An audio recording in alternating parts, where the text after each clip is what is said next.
Welcome to the Spunky Spirit Podcast. I'm your host, Psychic Medium Cari Mugz. This is where we learn all things spirit, everything from spiritual gifts, awakenings, ghosts, aliens, and starseeds. Nothing is untouchable, but always fun and spunky. I am honored to be on this spiritual journey with you, so make sure you hit the subscribe button so you never miss an episode. Hello, and welcome to this episode of Spunky Spirit. This week just ended. This is December 2nd of 2024. So Thanksgiving just ended, and now we are starting the Christmas season, the holiday season, the magical season. And let's face it, sometimes it's super magical and awesome and great, and sometimes it's so hard.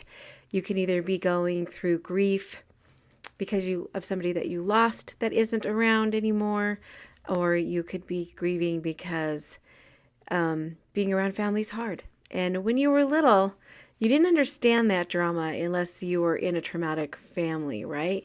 Or a traumatic situation. So this week, we're going to kind of talk about you being enough. Because it is the holidays, and because it is kind of hard, and you feeling like sometimes you're not enough, especially when you're around family or around people that sometimes you need to have a couple drinks to be around, or just need to have boundaries. So it is a magical season, and spirits are with you, and your ancestors are with you, and it is a beautiful season.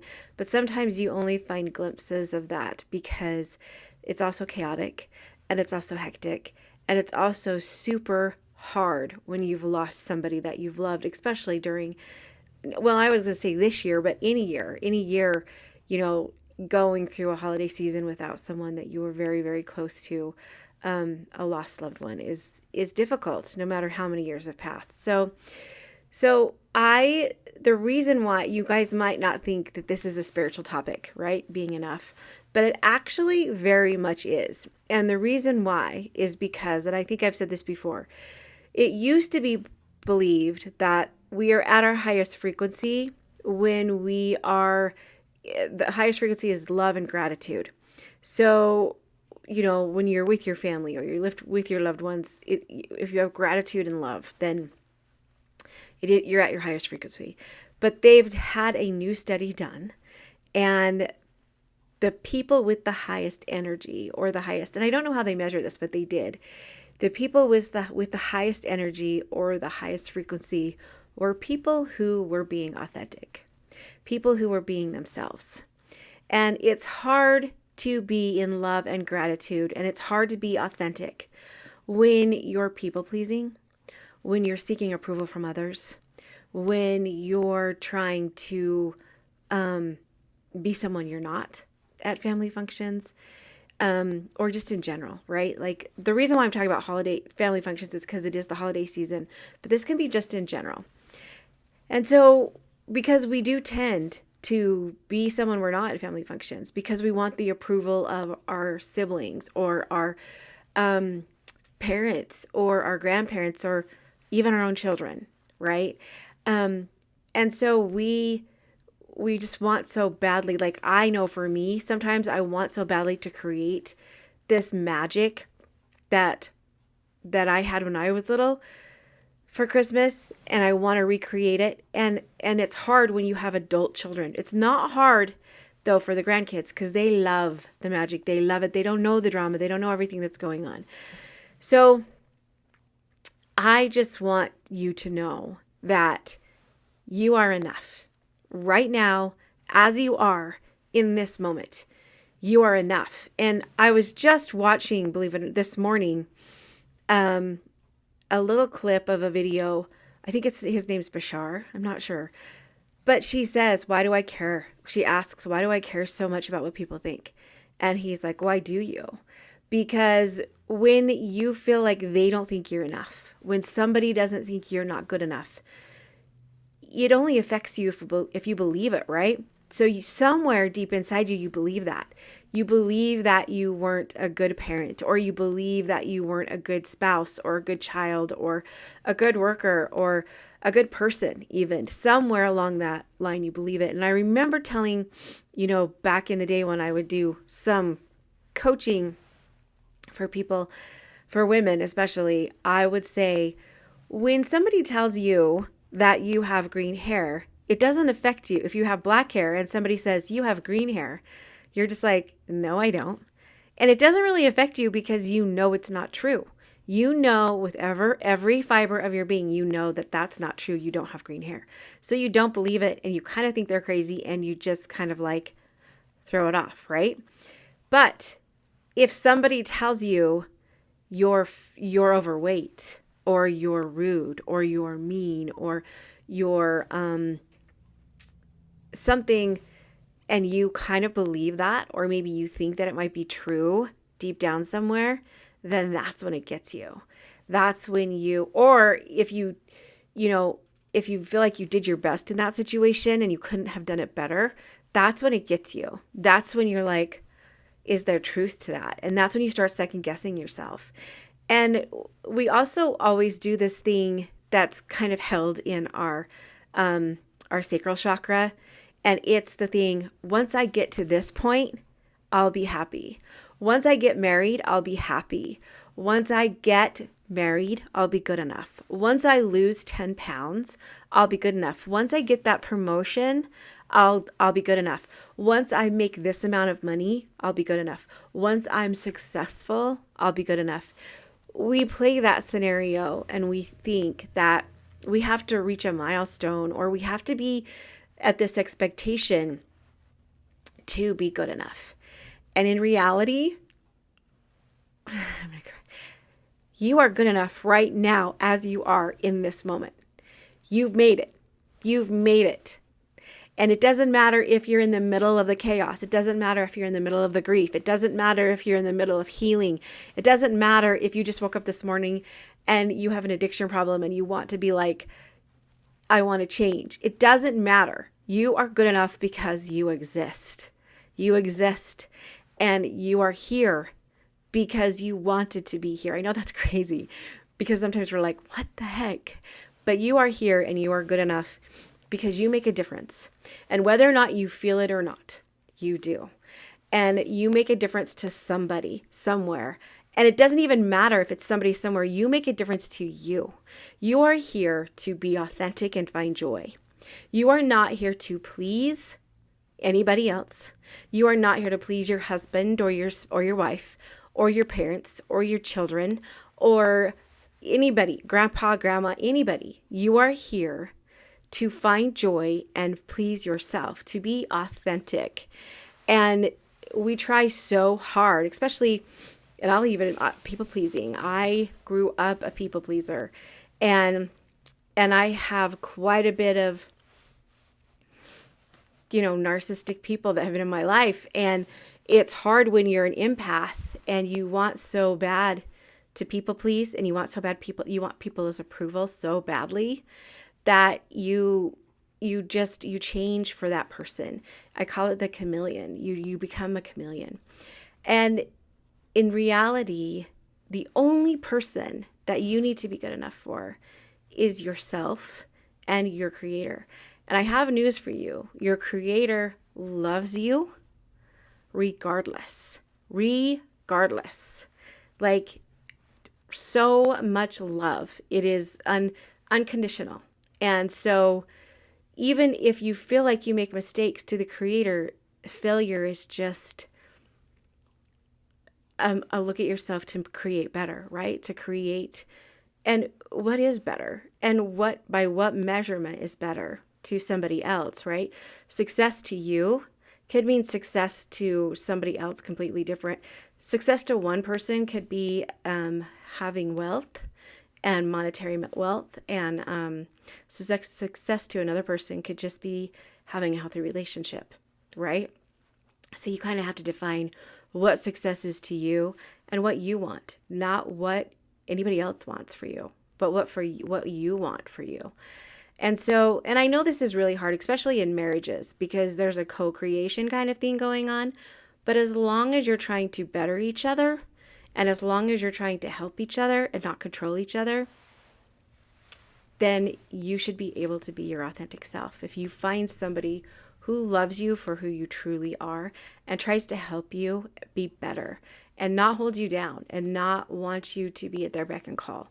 And I'm just being honest. Like, marriage is hard because you try to be authentic, and it's hard because you feel like you infringe on somebody else. But honestly, that kind of takes time, and that takes a lot of healthy counseling and trying to help each other become the best version of yourselves.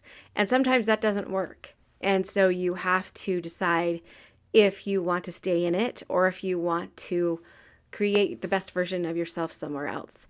And that's okay, because we have this thing on earth that says that we, if we can't stay in a marriage, we failed. And that is not true. That is not true. You can't expect to fall in love with somebody when you're 20 and if you're not working on it constantly, still maybe, be in love together when you're 80. You totally can be. But that's constantly working and making it work. This is a hard situation, right? Because it works both ways. If you're in a marriage for 50 to 60 years, congratulations. That's awesome. And you guys could help each other be your better selves. More power to you. And if you couldn't, and you've been in like your third marriage and you're trying to find something healthy, that's okay too. There's no rules on how to make it perfect, right? The rules of being married to the same person your whole life was created by religion. And so we don't even know deep if that's even the truth, right? If that's even true that we're supposed to be with one person for the rest of our lives. So if you're like going through, if you have been, great. If you want to, that's great too. If you couldn't be with someone, the same person for the rest of your life, that's okay too. You are enough where you are in this moment right now, in whatever type of relationship you're in. And I just can't even tell you enough how important that is for you to know, because I want to be really careful here, because we feel like we owe people. We are obligated to people. We're obligated to our children because they're our children. We're obligated to our parents because they're our parents. We're obligated to our spouse because they're our spouse. And responsible people and people who love to be around that could be true in some way. But really, honestly, in the truth, you are not obligated to anybody, and you don't owe anybody anything.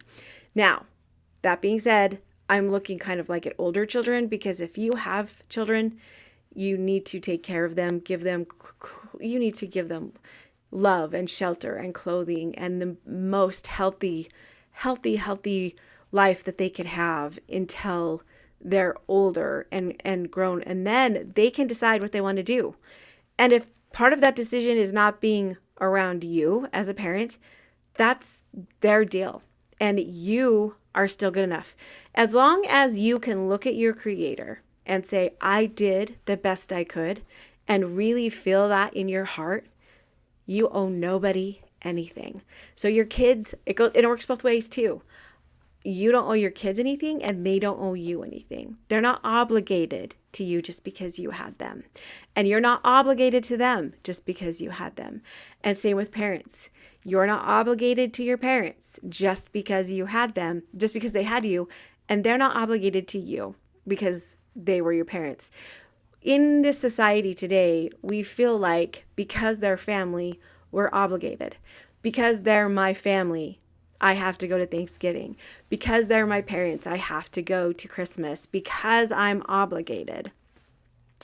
And we do get that from the teachings of Christ, because we want to be Christ-like and we want to be loving and giving. But we've come to that now in these days as being loving and giving and sacrificing our own boundaries and our own needs and our own health because we're obligated, because they're our family. And that's when it gets hard. So you have every right to put your needs first. It's not selfish, but we are brought up in a Christ-like society to believe that it is, to put ourselves first. But the thing that you have to understand is it's so Christ-like to help other people. It is, but not when you can't function yourself, or not when you're in a healthy state to be able to help those people. It's such a give and take kind of thing, because you can lose yourself in service, and you can, a lot of times I remember in my religion, they would saying, if you ever feel depressed or selfish, then serve somebody and it would go away. And that's not entirely true, because you could serve and serve and serve. And at the end of the day, your family and you come first. You come first, because you can't give to others if you don't have the energy, or if you're depressed or you're sad. And if you just keep giving and giving and giving, your light's going to burn out. Your light's going to burn out, and you're not going to have anything left to give. And so you have to just know that even if you're in a time and a season right now that you can't give, and everybody else is giving, and everybody else is like, you need to give, you're good enough if you don't. You're good enough in your right now. And if your right now season is taking care of you, then take care of you. Because to everything there's a season, right? Everything there's a season. And if you're a parent raising little kids, it might not be your season to give right now. You might be focused on your family. If you're a parent with older kids and you're empty nesters, and then you might be able, it might be your season to give. It might be your season to take care of yourself right now and to heal yourself, because you can't give anybody else oxygen if you don't put your oxygen mask on first. So what I'm saying is, I guess, I get off on tangents. So welcome to Spunky Spirit. You know that I do this all the time. The reason why I brought the Christ-like thing up is because even Christ had boundaries, you guys. Even Christ took care of himself. When he found out about John the Baptist's death. Now, don't quote me on Bible stuff. I think I kind of know some of the stories, but I'm not like, I need to actually probably start reading the Bible again. But when he found out about John the Baptist's death, he left for 3 days to mourn and to grieve. And when he went to, and I read this in a book, I don't think this was in the Bible, but it was by a Bible scholar. I'll have to look at the book. I'll have to look for the book. But when he went to raise Lazarus, I think was from the dead, I think he took 3 days to get there. But when he got there, I think I remember reading that he had to shut the naysayers out before he could bring Lazarus back to life. Because he couldn't be surrounded by the people who didn't believe in him, by the people who didn't think he was good enough, right? So if Christ can't even be around those people, then to do his magic, I mean, he could probably have done it. But you have to remember, my belief is I believe in Christ, but he wasn't here to be worshipped by us. He was here to teach us what we are capable of doing, and what is possible, and what we can do if we believe in ourselves enough, and love ourselves enough, and have confidence in ourselves enough. We can do those magical things. We can do those things. And I think that he was here to teach that, to help us raise our frequency. And even he got angry in the temple and threw things around because he was also human, right? But he never doubted. He had unconditional love for everybody, but he still had to have boundaries, just like in that temple. And when he had unconditional love for everybody, he also didn't think that he was inferior or superior to anybody. He treated everybody as equals. So even like the wealthy, he treated them the same way as he did the sick and the lame. And so because he knew everybody was good enough the way they were at that moment. And so if you go through this holiday season and you doubt yourself and you people please to try and please your family, and you try and, change so they can be proud of you, you remember that you are good enough because you exist, because you are on this planet, because you're supposed to be. And you don't have to be wealthy. You don't have to own your own business. You don't have to kiss the boss's butt. You don't have to try and people please your parents or your siblings or your children. All that matters is that you feel good with who you are. And if you don't, then you know that that's something you need to work on, and you need to go to counseling and figure out why. But other people's opinions are not fact. They're not fact. So when somebody tells you you're tired, you're lazy, or you're not successful, or you're not good enough, that's like them telling you you have green hair. The only reason you will even let it bother you is because somewhere deep inside you think it's true. So if there's a child of yours that doesn't think you are a good enough parent, or if there's a parent of yours that doesn't think you're a good enough child, that's their opinion, completely their opinion. And it shouldn't affect you at all.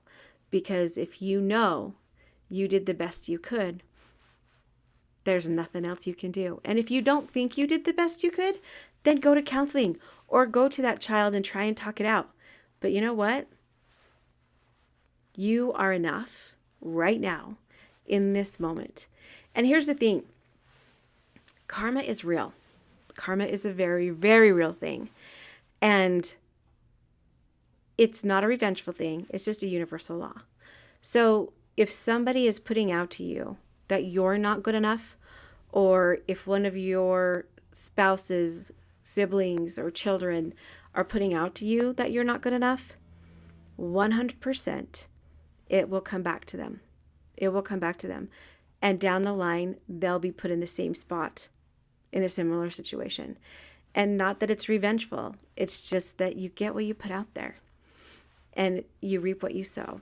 And even Jesus taught that in the Bible. So if you focus on what other people think of you, then you'll get that back too. You need to know that you are good enough. You are divinely guided. You are part of the Creator, and you're good right now where you are, where you stand, because you exist, not because you have to prove anything to anybody. So I just want you to know that, because I know in a lot of my readings lately, especially during the holidays, there's lots of siblings not talking to each other. There's lots of parents not talking to children, and children not talking to parents, and families fighting. And I want you to know that that's all okay. Because most likely it's because there's boundaries in place somewhere. There's boundaries, and somebody doesn't feel comfortable with somebody, and that's all okay. But I just don't want you to feel like you're the problem, or have you take it on as you caused it. Because even if you did, family dynamics are so hard, right? Because there are people who do cause trauma and drama, and there are people that you just don't want to be around because they suck the energy right out of you. And so I get that. And if you are one of those people that don't, and I'm sitting here telling you that you're not the problem, then that's not okay, right? But as where you stand, if your intentions are good, and your intentions are not to manipulate people, and you have done the best you can, then most likely it's a they problem, right? But it's cool if you look inside yourself and think, okay, wait, is there something that I could have done better? Or is there something that I need to work on now? Could have done better isn't an issue because it's past, but can I fix it now? But this is like too much of like family dynamics, holiday stuff. It's, there are reasons for trauma. And if you don't want to go to family functions, that's your thing. And if you have a sibling or a child or a parent who doesn't want to come to your family functions, that's their thing, and that's okay. And you just need to know that no matter the reasons, no matter what, you are good enough. You are good enough. And if they don't think you are, that's their problem.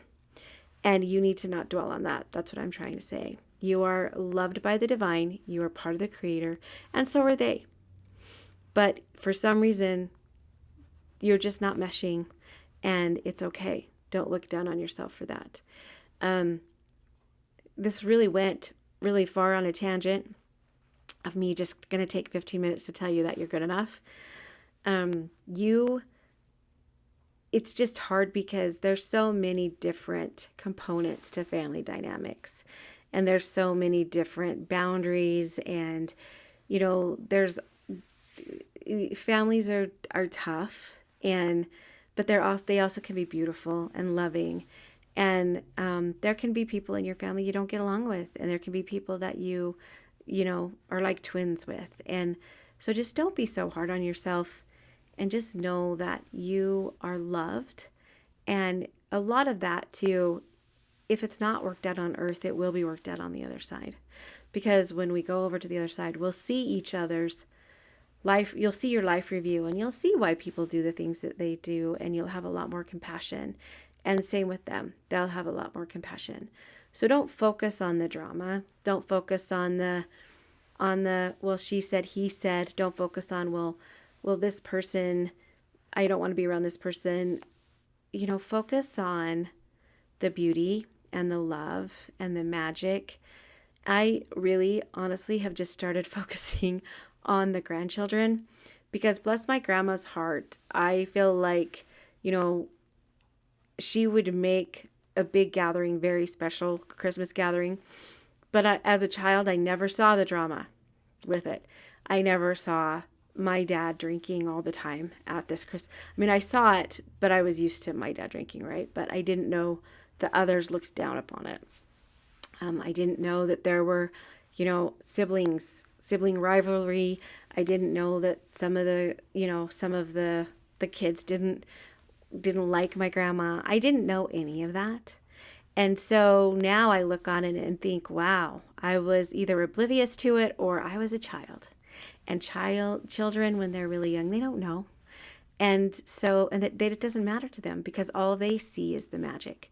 So that's what if you can look past the trauma, keep your boundaries, but look past that and find the magic in the little things and find, the faith in who you are and the magic in who you are because you have everything you already need inside of you. And the fact that that no matter what anybody thinks, you are good enough. And no matter what anybody says, you are good enough. And if you feel like you've screwed up, you can fix it. And if they won't let you fix it, in your heart you have. I guess that's what I'm trying to say. Family dynamics are tough, but as long as you know that you are perfect in every way right now in this moment, and not perfect, but because you don't have to be perfect, but for right now, in this moment, you are enough. That you can create your own magic. You can do this, and you can do anything you put your mind to or your heart to, and you don't need anybody else's approval or anybody else's opinion or anybody's stamp of satisfactory or a gold star. Because you have everything you already need and you are enough. So I don't want you to go through, the reason why is because, you go through all this counseling and you work on those lower chakras and you get all that stuff and then you hit it the holidays and it's like all of that work is like, you feel like it might be gone in like 5 seconds. It's not. It's just a little bit of a step back and it's just a little bit of you testing all the work you've done, right? It's just all the work you've done.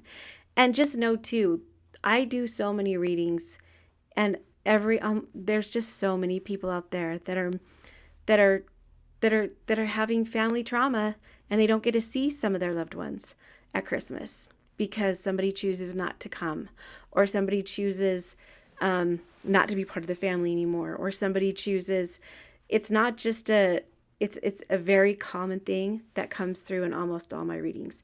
Lots of siblings not talking to each other, lots of all of that. And so it's not just your family. It's not just you. It's sad to say it's a normal thing. But as long as you focus on you and what you can control in your world and not anybody else, and you know that you are enough, then this Christmas, this holiday season will be magical. And, especially when people go through, divorces or family trauma like that, it can be hard because the children can pick different parents, and then you've got, once they are older, you've got in-laws, and then you're trying to take care of your parents. It just can be a lot. And so I just want you to know to take a deep breath, step back, deep breath, and know that you're beautifully and wonderfully made, and it is Christ-like to take care of yourself so you can take care of those other things when you're healthy enough to do it. So I feel like this whole episode was kind of like was just like ADHD, blah, blah, blah, blah, blah, squirrel. But honestly, it's just so important. My message to this time is to let you know that holidays can be tough. And, when you're little, they're magical and wonderful. They can be magical and wonderful. But as you get older, they lose that luster because family stuff happens, chaos happens. And so just knowing that you're enough this year might be just the magic that you need to get through this holiday season. To know that you love yourself unconditionally, that you are enough, and that you are unconditionally loved by your ancestors, by your spirit team, and by the divine, and by you. And if you are still struggling with being able to look in the mirror and tell yourself that you love yourself or that you're enough, then you probably need to do some work there. And that's always in the lower chakras, right? Those were the ones that hold all the guck. So I love you guys so much. And I hope that this in some way helps. I know it was just me blabbing and blabbing and blabbing, but it's been something that's been coming up a lot in my readings. And I just really wanted you to all know that you are enough. You are enough. Whether you believe it or not, you are. And so I'm so incredibly proud of you, and I love you. And I will see you. Oh, I was going to say I will see you next week, but this is my birthday month, and we are going to Disneyland for my birthday because you know what? I decided to take a trip to Disneyland on my birthday because I love me. I know that sounds so, just you know what? I decided I want to do something fun. I want to go to my favorite place, and I want to do something that's healthy for me, and that's what I'm doing this year. So this is just your reminder that do something fun for yourself, find the magic. And I think the reason why I love Disney so much, Disneyland, is because I do feel like it's magical. The whole intention of Disneyland is magical. And Disneyland at Christmas time, to me, what could be more magical? Because my favorite time of the year is Christmas. And my favorite place in the world, and I haven't been to a lot, is Disneyland. And so to put those two things together for me is magic. Christmas is still very magical for me. But I also know that chaos and family and little things like that can get in the way of finding the magic at Christmas. But I just want you to remember to look for the magic moments.